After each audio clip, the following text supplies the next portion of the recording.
મિર્ચી morning. બે નાના બાળકો સ્કૂલ વેનમાં જતા જતા વાતો કરતા હતા. એકે કહ્યું, મારી પાસે ત્યાં ખબર છે ચોકલેટ છે. એટલે બીજાએ કહ્યું, એ તારી પાસેથી એક જ ચોકલેટ છે, મારી પાસે તો છે ને જેમ્સ છે, જેમ્સ. બધા જ કલરની જેમ્સ છે, બોલ. યલો છે ને રેડ પણ છે, બોલ. તારી પાસેથી એક જ કલરની છે, ઓનલી વન.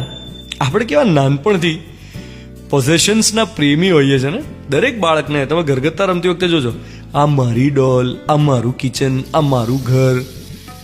નાની નાની વસ્તુઓને ઘરનું ફર્નિચર બનાવી દે, પેન્સિલને ડાઇનિંગ ટેબલ બનાવી દે, લાફિંગ બુદ્ધાને ઘરના મહેમાન બનાવી દે, માથામાં નાખવાની પિન હોય તો એને સ્ટ્રો બનાવીને રમકડાની પ્લેટમાં દાળ ભાત બનાવીને જમાડે તમને. પછી કે જો લો મેં બનાવી છે, મેં.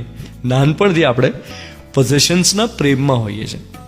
અને ઘણા તો મોટા થાય ત્યાં સુધી એમનું ટેડી બેર સાચવી રાખે, નાનપણની ઓઢવાની ચાદર મોટા થાય ત્યાં સુધી સાચવી રાખે. એના ચાદર વગર ઊંઘ ના આવે એમને, પોતાના પ્રિય ઓશિકા વગર ઊંઘ ના આવે.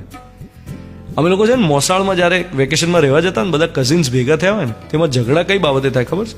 કે ત્યાં મારા ગ્લાસમાં પાણી કેમ પીધું? આ મારો ગ્લાસ હતો. અથવા તો ધાબે ઊંઘતા હોઈએ તો તું મારી પથારીમાં કેમ આવે? મારી પથારી.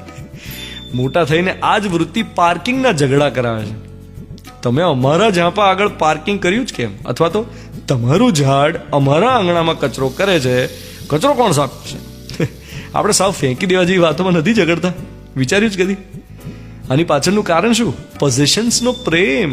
જેટલા જક્કી વધારે એટલા ઝઘડા વધુ. સાંભળી રહ્યા છો મિર્ચી. હું છું ધ્વનિત તમારી સાથે. Good morning my dear.